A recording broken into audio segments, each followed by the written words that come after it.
Yes बच्चे, start करते हैं आज का लेक्चर। टॉपिक है थर्मो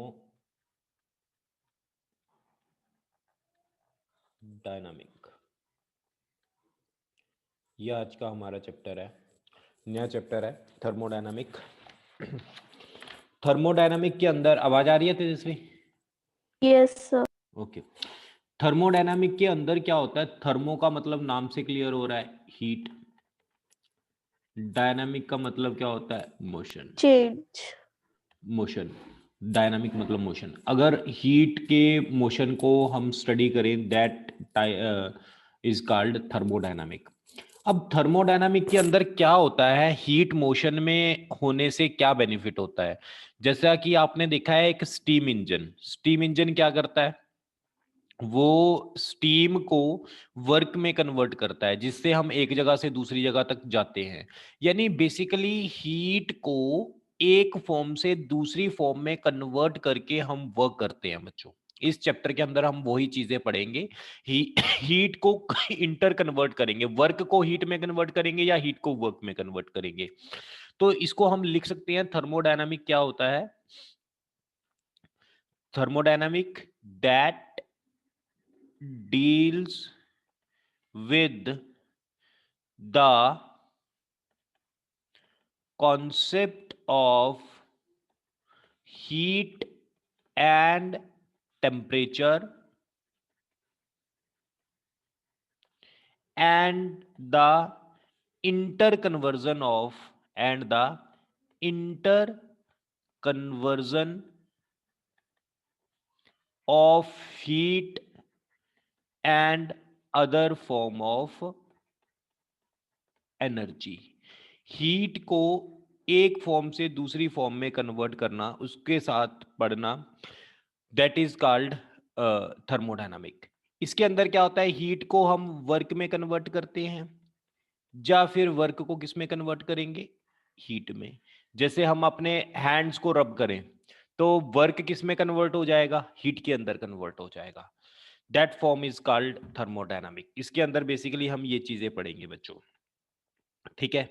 अब इसके बाद अगर मैं बात करूं थर्मोडायनामिक वेरिएबल्स की, थर्मोडायनामिक वेरिएबल्स, थर्मोडायनामिक वेरिएबल्स क्या होते हैं बच्चे? इसके अंदर थर्मोडायनामिक वेरिएबल्स के अंदर क्या होता है?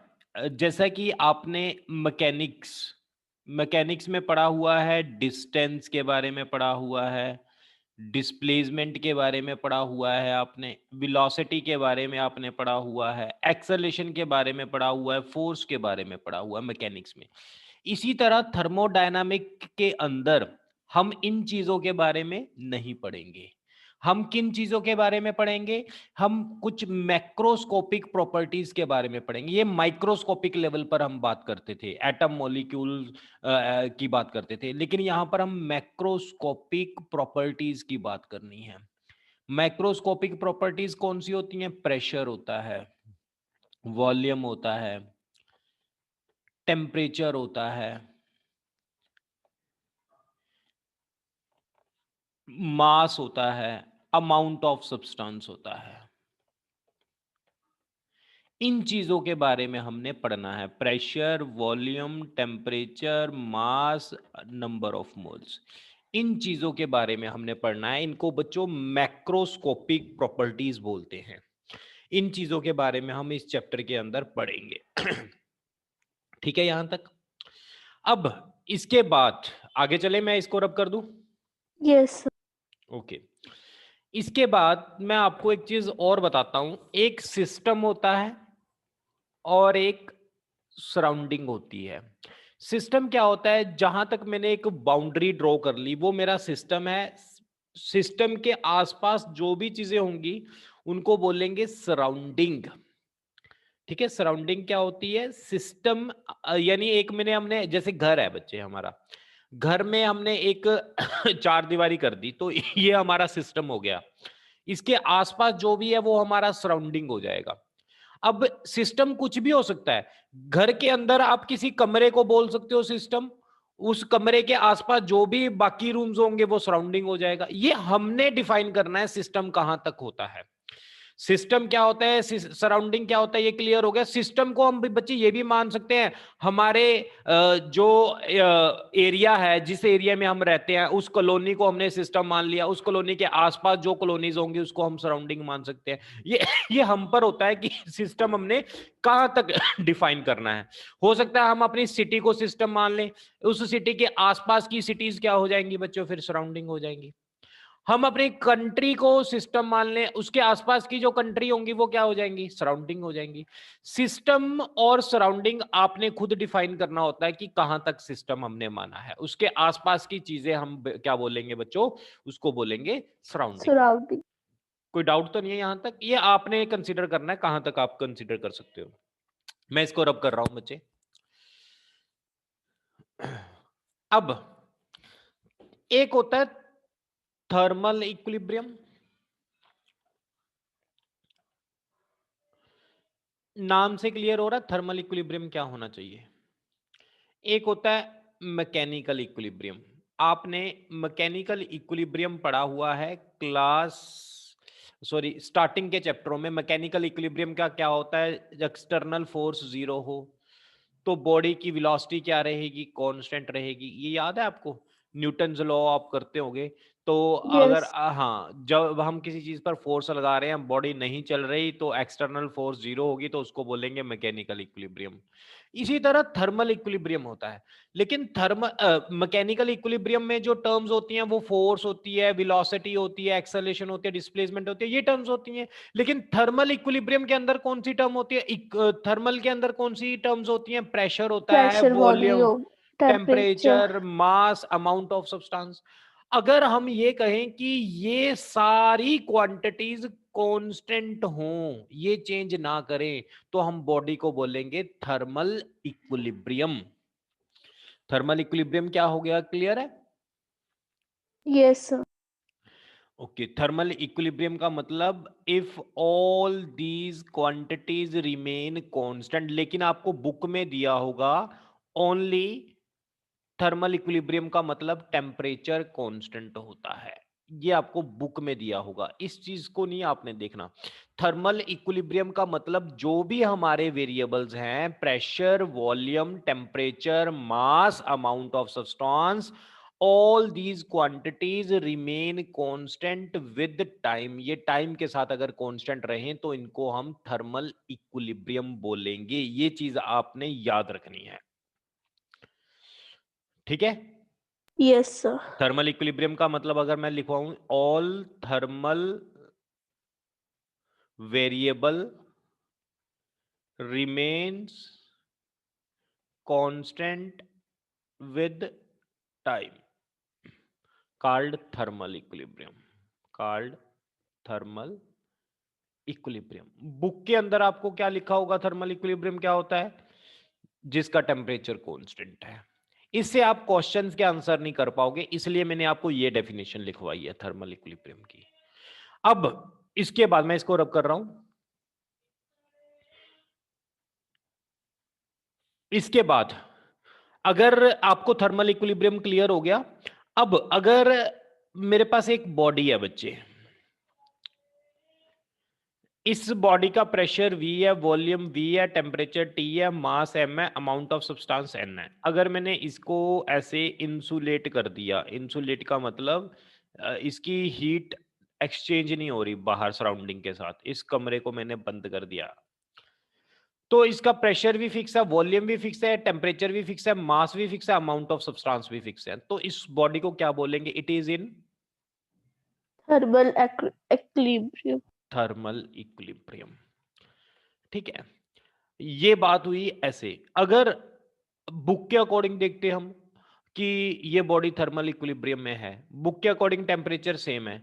बच्चे एक बॉडी है तो टेम्परेचर तो एक ही होगा, है ना, यस। उससे कोई बात नहीं बनती। लेकिन बुक के अकॉर्डिंग थर्मल इक्विलिब्रियम, अगर दो बॉडी की बात करेंगे, एक बॉडी ये है, एक बॉडी ये है, ये दोनों थर्मल इक्विलिब्रियम में है, तो बात बनती है कि दोनों का टेम्परेचर सेम होगा तो ये इक्विलिब्रियम में होंगी। लेकिन मैं तुम्हें एक चीज और भी बताता हूं, इसका बॉडी, ये बॉडी ए है, ये बॉडी बी है, इसका प्रेशर पी ए है, वॉल्यूम वी ए है, टेम्परेचर टी ए है, इसका प्रेशर पी बी है, वॉल्यूम वी बी है, टेम्परेचर टी बी है। अब बच्चे इसको हमने इंसुलेट किया है ऐसे, ये भी मैंने इंसुलेट कर दिया, तो क्या ये बॉडी थर्मल इक्विलिब्रियम में है? यस, आंसर यस या नो? सर टेम्परेचर तो सेम है अभी भी। नहीं, टेम्परेचर डिफरेंट है दोनों बॉडीज का।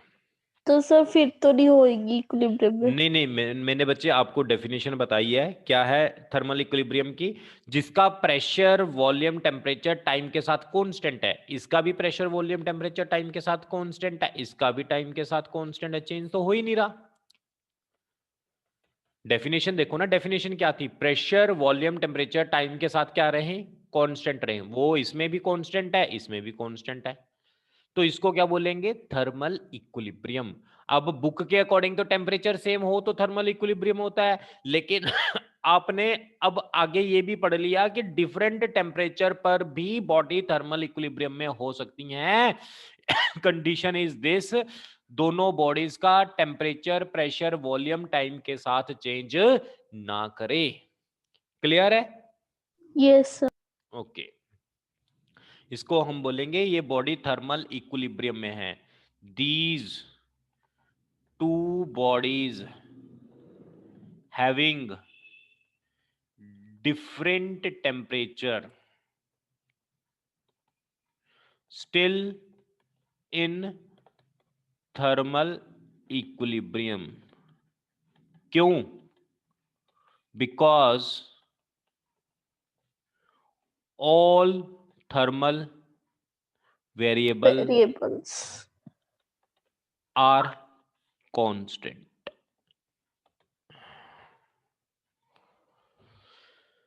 क्लियर है यहां तक? कोई डाउट है? No sir.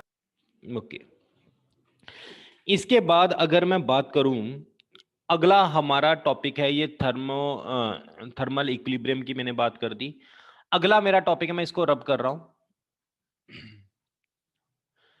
इसके अंदर अगर मैं ऐसे कर दूं, दो बॉडीज है,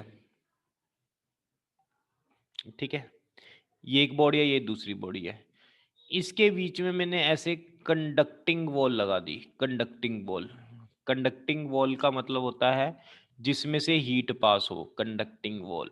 इसको एडियाबैटिक वॉल भी नाम देते हैं। इसके अंदर मैंने क्या किया, यहां पर मैं ये गैस भर दी, यहां पर गैस भर दी, ये गैस भरी हुई है पूरी, ए के अंदर, ये बी के अंदर।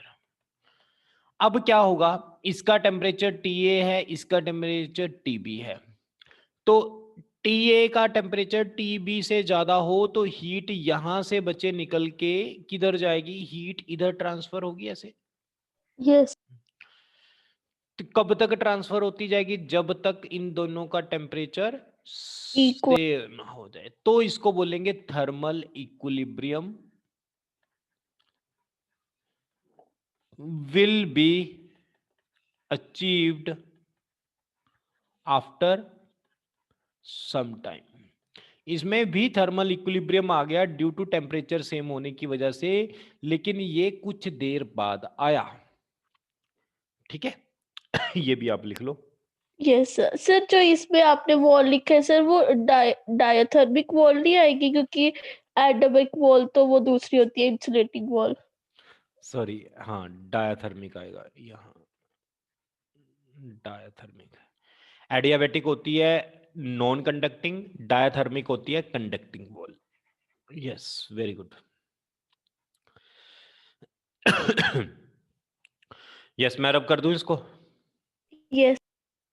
ओके। अब इसके बाद अगला टॉपिक है हमारा zeroth law of thermodynamic. Zeroth law of thermodynamic क्या होता है मैं आपको बताऊं। इसके अंदर, इस चैप्टर के अंदर 3 लॉ हैं। न्यूटन का फर्स्ट लॉ है, फिर सेकंड लॉ है, न्यूटन नहीं सॉरी, इसके अंदर बेसिक लॉज है ये किसी भी साइंटिस्ट ने नहीं दिए थे, ये मतलब कुछ चीज़ों की एक्सपेरिमेंट करने से लॉ बनाए गए। फर्स्ट लॉ, सेकंड लॉ और लास्ट लॉ है जीरोथ लॉ। ये बच्चे 3 लॉ बनाए गए हैं। तो तीनों लॉ में से सबसे जो बेसिक है, सबसे पहला फर्स्ट बना, फिर सेकंड बना, फिर बाद में ये जीरोथ लॉ बना। लेकिन इसका नाम जीरोथ इसलिए है क्योंकि ये सबसे बेसिक है। सबसे पहले इसको पढ़ना पड़ता है, फिर इसको पढ़ना पड़ता है, फिर इसको पढ़ना पड़ता है। तो आज हम स्टार्ट कर रहे हैं zeroth law of thermodynamic. Zeroth law of thermodynamic क्या कहता है वो आप समझो। इसका कहने का, अगर आप सिंपल वर्ड में समझना चाहते हो जीरोथ लॉ को, पहले तो मैं सिंपल वर्ड्स में, लैंग्वेज में समझाता हूं। ये ए है बॉडी, ये बॉडी बी है और ये बॉडी सी है। ये 3 बॉडीज हैं। मैं कह दूं ए और बी का टेम्परेचर सेम है। इसी तरह मैं कह दूं बी और सी का टेम्परेचर सेम है। तो जीरोथ लॉ कहता है, अकॉर्डिंग टू जीरोथ लॉ, तो ए और सी का भी टेम्परेचर सेम हो जाएगा। क्लियर है? यस अगर सर। ए बी के साथ टेम्परेचर सेम है, बी सी के साथ टेम्परेचर सेम है, तो ए और सी का भी टेम्परेचर सेम है। जैसे ये ए बी सी 3 फ्रेंड हैं। जीरोथ लॉ के अकॉर्डिंग अगर ए और सी आपस में अच्छे फ्रेंड हैं, बहुत अच्छे फ्रेंड है आपस में, बी और सी आपस में बहुत अच्छे फ्रेंड हैं, तो ये ए और सी भी आपस में फ्रेंड हुए, ये कहता है। रिलेटिव में तो देखो ऐसा पॉसिबल नहीं है ना। जरूरी थोड़ा ना ये दोनों आपस में फ्रेंड हैं, ये दोनों आपस में फ्रेंड है, ये थोड़ा ना जरूरी कि ए और सी भी आपस में फ्रेंड हो। यस। ठीक है। तो ये है जीरोथ लॉ। अब हम इसको, ये बेसिक नहीं पढ़ेंगे, हम थोड़ा सा इसको अच्छे लेवल पर पढ़ेंगे, अच्छे लेवल पर लिखेंगे जीरोथ लॉ को। तो हम लिखते हैं, इसके लिए मैं इसको रब कर रहा हूं, ये तो समझाने के लिए था। Zeroth law of thermodynamic. Zeroth law of thermodynamic क्या होता है? इसके अंदर क्या है, हमारे पास ऐसे ये 3 सरफेस है। ये फर्स्ट है, ये सेकंड है और ये थर्ड है। इस वॉल को मैंने बनाया है कंडक्टिंग वॉल, यानी जिसको हम नाम देते हैं डायाथर्मिक वॉल। Diathermic wall. इस वॉल, ये वाली जो वॉल है, ये मैंने बना दी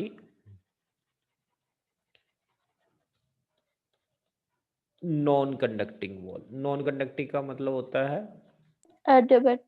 एडियाबेटिक। ये मैंने बना the non conducting wall, adiabatic wall.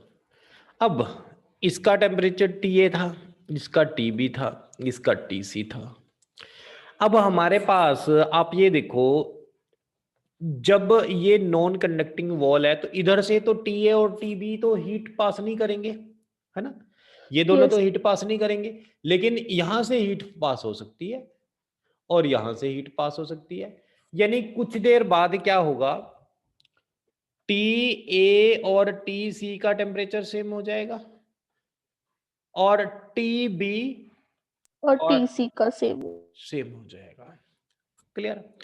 फिर इसके बाद एक्सपेरिमेंट में क्या किया गया, बाद में एक्सपेरिमेंट में क्या किया गया, वॉल्स को रिप्लेस कर दिया गया। वॉल को रिप्लेस करने का मतलब है इसको कंडक्टिंग बना दी, इसको बना दी कंडक्टिंग, और इसको बना दी नॉन कंडक्टिंग। ठीक है। अब क्या हुआ, जब इसको नॉन कंडक्टिंग बनाई तो हमारे अकॉर्डिंग ये हीट इधर को ट्रांसफर करनी चाहिए थी, इधर दोनों तरफ हीट ट्रांसफर करनी चाहिए थी कि नहीं? Yes sir. But heat transfer नहीं हुई। हीट ट्रांसफर ना होने का मतलब क्या है, दोनों का टेम्परेचर क्या होगा, इक्वल। इक्वल होगा। इससे पता चला कि अगर ए सी के थर्मल इक्विलिब्रियम में है, बी सी के थर्मल इक्विलिब्रियम में है, तो ये ए और बी भी आपस में थर्मल इक्विलिब्रियम में होंगे। This is the zeroth law of thermodynamic. तो लिखे अब जीरोथ लॉ के बारे में। यस।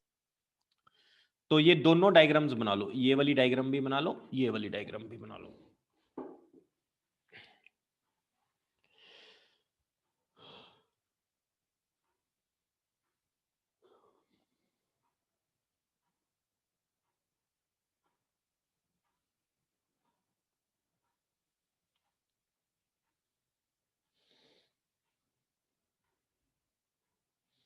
कर दूं इसको?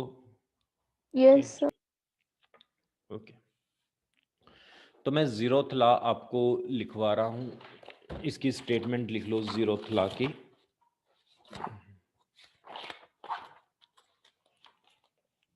If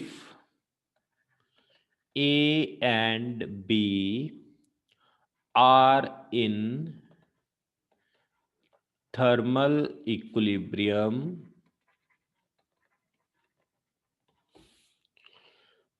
B and C are in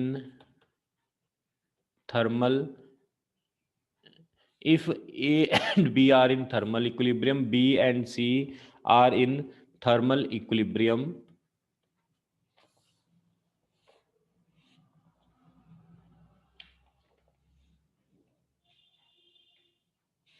एक minute, if A and B are in thermal equilibrium, दोबारा लिखना इसकी डेफिनेशन को, थोड़ी सी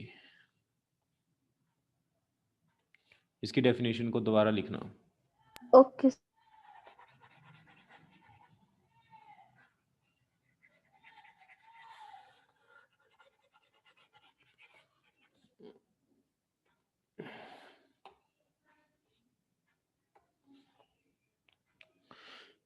लिखो, it states that if two systems A and B are separately in thermal equilibrium with a third system C, then A and B are also in thermal equilibrium with each other, also equilibrium in thermal equilibrium with each other। यहां तक देख लो, कोई doubt है तो आप पूछ सकते हो।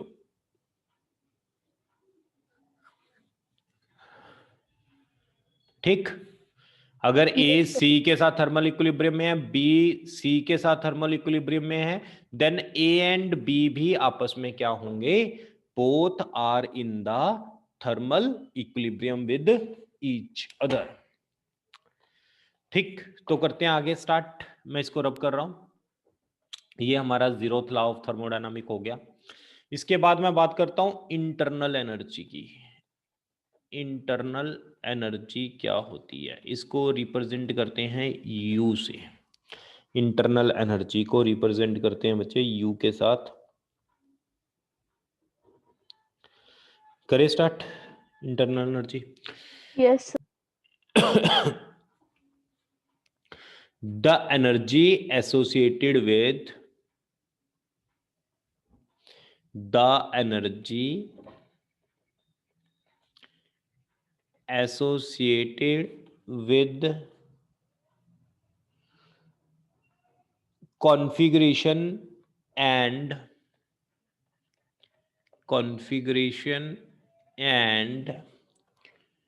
random motion of the atoms and molecules with a body is called internal energy। कहता जो एनर्जी एसोसिएट होती है random motion of atom, configuration and random motion. Configuration का मतलब शेप के साथ, रेंडम मोशन का मतलब मोशन में है एटम और मॉलिक्यूल, तो उस बॉडी की एनर्जी को बोलते हैं internal energy. It is defined as the sum of kinetic energy, sum of kinetic energy And work done. and potential energy। दो एनर्जीज होती हैं, पोजीशन की वजह से, कॉन्फ़िगरेशन शेप की वजह से पोटेंशियल होती है, मोशन की वजह से काइनेटिक एनर्जी होती है। It is defined as sum of kinetic energy and potential energy of the molecules of gas. ये जो इंटरनल एनर्जी का अभी बच्चों आपने फॉर्मूला याद करना है, इसको अभी फॉर्मूला अभी आप एज इट इज वो लर्न कर लो। इंटरनल एनर्जी का फॉर्मूला होता है F/2NRT। इसके अंदर 2-3 टर्म्स हैं जो अगले चैप्टर के साथ रिलेट करती हैं, वो मैंने अभी करवा दी है, तो इसको लिख लो। F is called degree of freedom,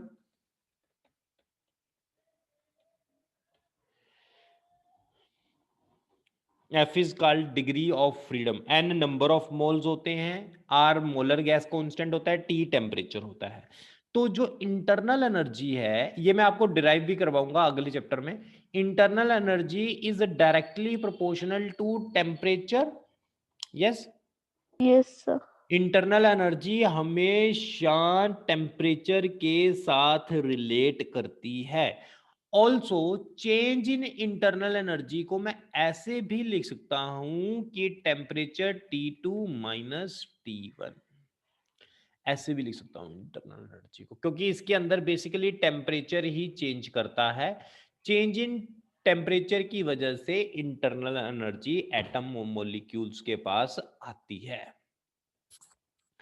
yes, यहां तक देख लो, अगर कोई डाउट है तो आप पूछ सकते हो, नहीं आगे चलते हैं।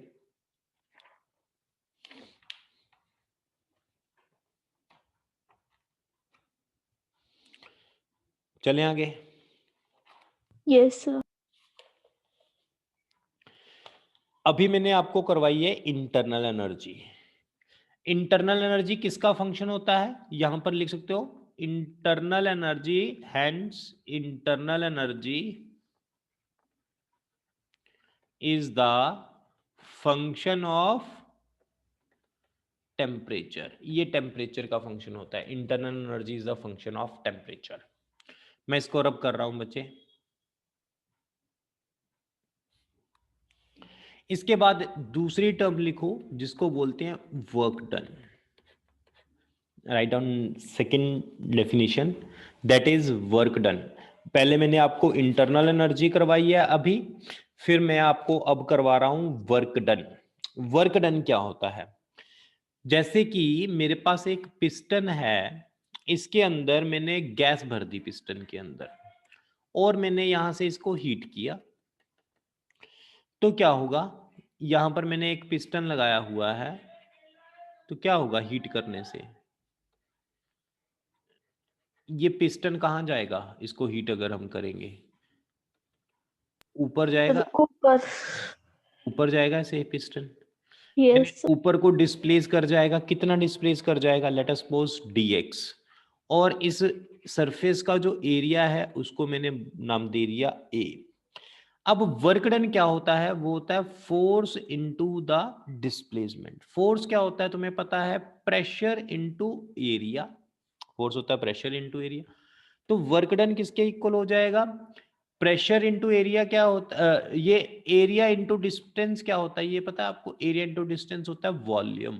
तो वर्क डन हो गया पीडीवी। अगर मैं इसको इंटीग्रेट करता हूं तो मुझे पता लग जाएगा टोटल वॉल्यूम पीडीवी इंटीग्रेशन, यहां वॉल्यूम मैंने V1 लिख दिया, यहां V2 लिख दिया, वॉल्यूम V1 ये V2, ये आप इसको नोट कर सकते हो। इसको हम एक चीज और भी बोलते हैं, अगर मेरे पास पीवी ग्राफ है और इस कर्व के नीचे का जो एरिया होगा उसे बोलेंगे एरिया ऑफ पीवी ग्राफ। ये एरिया ऑफ पीवी, इसको बच्चे नाम देते हैं area of PV graph. Area of PV graph किसके इक्वल है, वर्क डन के। Work done. Area of PV graph is equal to work done. यहां तक आप नोट कर लो, area of PV graph is equalled work done. अब मैंने आपको इसके साथ के क्वेश्चंस करवाने हैं। इसके साथ का सबसे पहला क्वेश्चन हम करते हैं, एरिया कैलकुलेट करना, वर्क डन कैलकुलेट करना पीवी ग्राफ से। मैं इसको रब कर रहा हूं। ये बच्चे आज ना मैंने कल जो करवाया था, मैंने 0th लॉ तक करवाया था, आगे मैं करवा रहा हूं आज की क्लास वाला करवा रहा हूं जो मैंने करवाना था। तो ये तो मैं फिर लाइव क्लास आज नहीं लूंगा दूसरी, क्योंकि मैं बच्चों को ऑफलाइन ही करवा दूंगा, ये मैं आपको ऑनलाइन नहीं करवाऊंगा। ऑनलाइन अभी मैं खत्म कर रहा हूं, जो मैंने आज क्लास में करवाना है यहां तक ही करवाना है, ये जो पीवी डायग्राम्स हैं, ठीक है। Okay sir. हाँ, ये इधर को प्रेशर मैंने पी नॉट माना, इस तरफ वॉल्यूम मैंने वी नॉट माना, इस तरफ वॉल्यूम मैंने 2v नॉट माना। फाइंड वर्क डन ए से बी तक हमने पता करना है। वर्क डन हमने ए से बी तक कैलकुलेट करना है इसके अंदर। अगर हमने वर्क डन ए से बी तक कैलकुलेट करना है, उसके लिए देखो हमें क्या करना पड़ेगा। मैंने तुम्हें क्या बताया, वर्क डन क्या होता है, area under curve, PV curve. PV graph, PV curve, PV curve के नीचे का एरिया। पीवी कर्व कौन सी है, ये वाली मेरी, ये वाली पीवी कर्व है। इसके नीचे का एरिया कौन सा है, ये वाला सारा एरिया इसके नीचे का है। अब ये वाला एरिया मुझे कैलकुलेट करना है, ये मैं कैसे कैलकुलेट करूंगा, ये साइड कितनी होगी, इतनी बताएगा, ये कोई साइड कितनी है, ये यहां से लेकर यहां टू। तक वी नॉट है, यहां से लेकर यहां तक 2v नॉट है, तो ये सर वाली 2v minus V naught. 2v naught minus V naught. V naught हो जाएगा। हाँ, इसी तरह ये प्रेशर, ये वाली साइड कितनी है, ये वाली वी पी नॉट। नॉट। तो वर्क डन कितना आ गया हमारे पास, V not P not. This is your answer. कोई डाउट है तो पूछो। नो। ओके, आगे चलते हैं इसके अंदर। मैं इसको रब कर रहा हूं, ये वाला क्वेश्चन करके दिखाना। ये इधर को प्रेशर है, इस तरफ वॉल्यूम है, और ये ग्राफ मैंने कुछ ऐसे बनाया है, यहां पर ये ए बी पॉइंट है, इसको मैंने यहां पर मिला दिया, इसको मैंने यहां पर मिला दिया, और इसको मैंने यहां पर। ये जो प्रेशर है पी नॉट, और ये जो प्रेशर है ये 2p नॉट, ये जो वॉल्यूम है वी नॉट, और ये वॉल्यूम है 2v नॉट। Find work done A to B, A से बी तक का वर्क डन आपने पता करना है।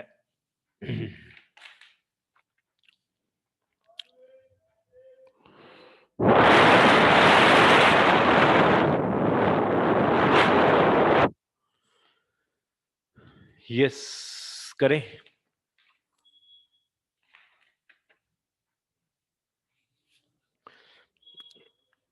अब इस कर्व के नीचे का कौन सी सर कर्व? सर मेरा आंसर आया है P dot V dot plus half P dot into V dot. P not V naught plus half P naught, हाँ वेरी गुड। ये ए बी कर्व के नीचे का एरिया कौन कौन सा? ये वाला एरिया हो गया और एक ये वाला एरिया हो गया, है ना। अब दो एरिया हो गए, कौन कौन से एरिया हो गए? एक रेक्टेंगल का और एक ट्रायंगल का। एरिया ऑफ ट्रायंगल, रेक्टेंगल और एरिया ऑफ ट्रायंगल, ट्रायंगल। ठीक है। अब एरिया ऑफ रेक्टेंगल ये वाला, इसका एरिया, अगर मैं इसका एरिया देखूं तो क्या होगा? P naught into two V naught में से वी नॉट माइनस कर देंगे वी तो डॉट वी नॉट प्लस इसका एरिया, ट्रायंगल का एरिया होता है हाफ बेस, बेस कितना है ये वाला? वी वी डॉट नॉट, और ये परपेंडिकुलर कितना है ये वाला? P dot. पी नॉट, तो ये आ गया 3/2 V not P not. This is your answer. ठीक है यहां तक? Yes sir. आगे चलते हैं, इसके बाद अगला क्वेश्चन करते हैं। मैं इसको रब कर रहा हूं। ये देखो, एक क्वेश्चन और करते हैं ऐसा ही। ये प्रेशर है, ये वॉल्यूम है। ये मैंने ना ऐसे एक ट्रायंगल बना ली ए बी सी। इसको नाम देते हैं प्रेशर पी नॉट, इसको नाम देते हैं वॉल्यूम वी नॉट। इसको नाम देंगे प्रेशर 2p नॉट, इसको नाम देंगे वॉल्यूम 2v नॉट।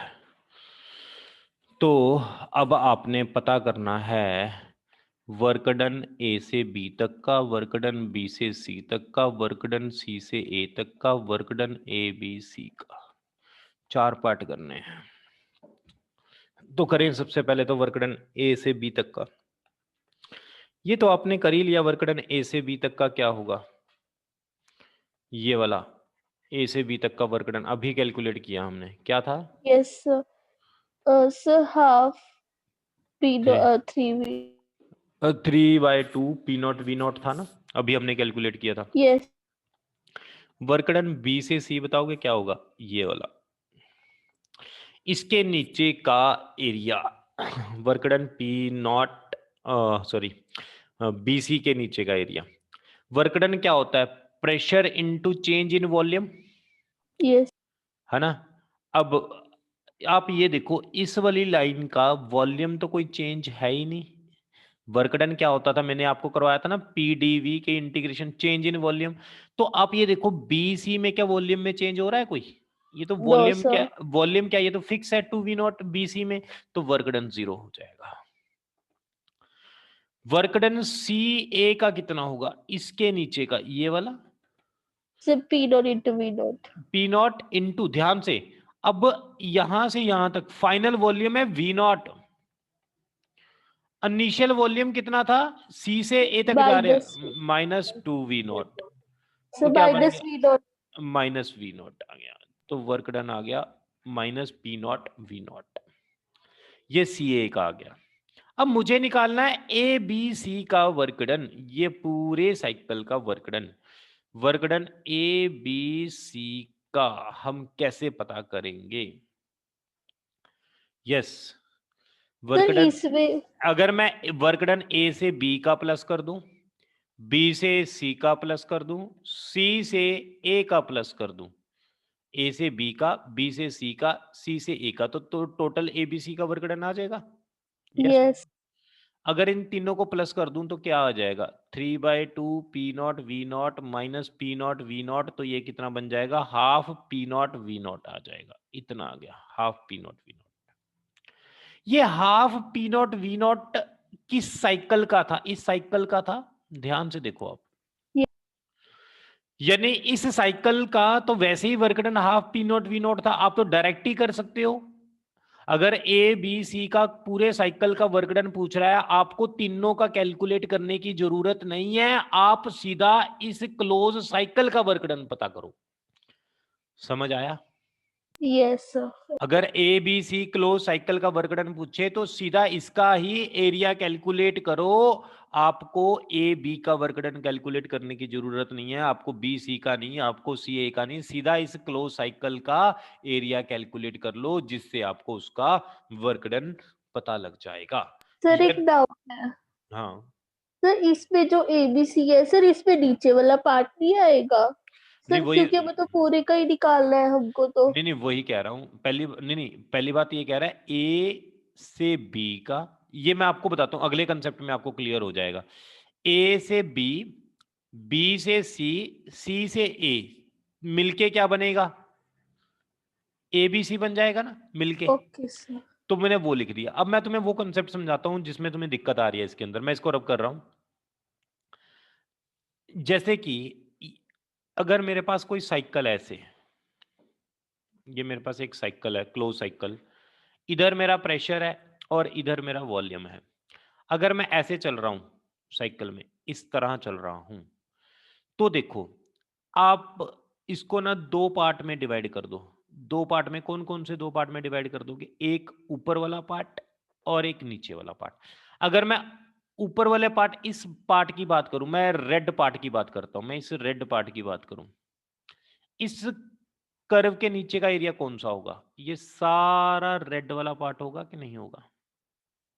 बोलो। Yes sir. अगर मैं वर्क डन की बात करूं, इस कर्व के नीचे की बात करूं, इस कर्व के नीचे की, कोई और पेन से बनाते हैं, इस पेन, इस कर्व के नीचे की बात करूं, तो इसका एरिया कौन सा होगा? ये वाला होगा। Yes sir. अब आप ये देखो, ये वाली कर्व का जो वर्क डन है रेड वाला, वो पॉजिटिव होगा सारा। और ये वाला नीचे वाली कर्व, ये कर्व 1 है, ये कर्व 2, कर्व 2 का वर्क डन क्या होगा? नेगेटिव होगा। क्यों? पता लग रहा है वॉल्यूम कम हो रहा है। Yes sir. अब अगर मैं पूरे में से, इस पूरे में से नीचे वाला कर्व 2 के नीचे वाला का वर्क माइनस कर दूं, मैं वर्क 1 में से वर्क 2 वाला एरिया माइनस कर दूं, तो कौन सा बच जाएगा? क्लोज फिगर वाला। हाँ, is equal to area of close cycle बच जाएगा। हो गया ना क्लियर? अब कैसे आया? Yes yes. यही चीज हमने वहां पर की थी। तो एरिया ऑफ क्लोज साइकिल हो जाएगा। ये वर्क डन आ गया हमारे पास। अगर इसके अंदर वर्क डन क्या आएगा? पॉजिटिव आएगा, क्योंकि ऊपर वाला पॉजिटिव है, नीचे वाला नेगेटिव है। अगर मैं इसको उल्टा कर देता, देखना, इस साइकिल को मैं ऐसे चलाता, इसके दो पार्ट होते, फिर भी इसके एक पार्ट कौन सा होता? ऊपर वाला, और एक पार्ट यस। नीचे नीचे वाला। वाला। ऊपर वाले का एरिया ये वाला होता है सारा, वो क्या होता? नेगेटिव, है ना? ऐसे जा रहा है ऊपर यस वाला यस। नेगेटिव, और नीचे वाला ऐसे जा रहा है, तो नीचे वाले का क्या होता? पॉजिटिव। ये नीचे वाले का होता ये वाला, और ये होता हमारे पास पॉजिटिव। नेट वर्क डन क्या हो जाता? नेगेटिव, ज्यादा में से कम वाला माइनस कर देंगे, है ना? ज्यादा में से कम वाला माइनस कर दो, तो क्या आ जाएगा हमारे पास? कौन सा बच जाएगा? ज्यादा में से कम वाला अगर मैं माइनस करूंगा तो क्या बचेगा? हाँ जी, कौन सा एरिया बच जाएगा? नेगेटिव सर वाला। क्लोज। हाँ, यस। क्लोज साइकिल का वर्क डन बच जाएगा। और क्या बच जाएगा यहां? नेगेटिव। यानी अगर सर्कल जो है वो एंटी क्लॉकवाइज चले, ये क्लॉकवाइज चले तो पॉजिटिव होगा, और ये एंटी क्लॉकवाइज अगर साइकिल चले तो वर्क डन नेगेटिव। नेगेटिव। ठीक है यहां तक? कोई डाउट है तो आप पूछ सकते हो। नो। ओके, मैं इसको रब कर रहा हूं। अब आपको पता लग गया, जो मैंने आपको ये ट्रायंगल वाला वर्क डन करवाया था, ये पॉजिटिव होगा या नेगेटिव होगा, और कितना होगा? सीधा एरिया ऑफ क्लोज साइकिल निकाल लेंगे। क्लोज साइकिल का एरिया कितना होगा? हाफ। हाँ जी, sir P dot V dot. Half, ये हो जाएगा P dot into V dot. हाँ, P नॉट तो ये into पॉजिटिव होगा बिकॉज हाँ क्लॉकवाइज। हाँ, अगर इसी में मैं ऐसे कर दूं, मुझे वर्क डन पूछ लिया क्लोज साइकिल का ऐसे, तो क्या आ जाएगा? Half P dot V dot पर नेगेटिव आएगा माइनस हाफ। तो इसके अंदर क्या आ जाएगा हमारा? नेगेटिव आ जाएगा। Work done ABC minus half P not V not. बस इतना कर लो आप। मैंने इतना ही काम आज उनको करवाना है बच्चों को। तो सर पिछले चैप्टर की ना सर आपने शीट नहीं भेजी। वो शीट मैं भेज देता हूँ। और दूसरी बात, आपने चैप्टर के साथ साथ एनसीईआरटी के टेक्स्ट बुक के क्वेश्चंस होते हैं वो करने हैं। Examples okay sir. Plus text book के क्वेश्चन ये स्टार्ट करनी है। एनसीईआरटी पढ़नी है आपने, अभी कुछ नहीं पढ़ना। ये इसको डेली आपने क्वेश्चंस करने हैं, जितने मैं आपको टॉपिक करवाता हूँ उसके साथ के क्वेश्चन आप कर लिया करो और उसकी थ्योरी पढ़ लिया करो एनसीईआरटी की। और ओके एनसीईआरटी की फिर मैं जो 100 क्वेश्चन ऑब्जेक्टिव है वो मैं भेज दिया करूंगा। पहले आप ये टेक्स्ट बुक वाले क्वेश्चन किया करो, ठीक है? Okay sir. Okay okay.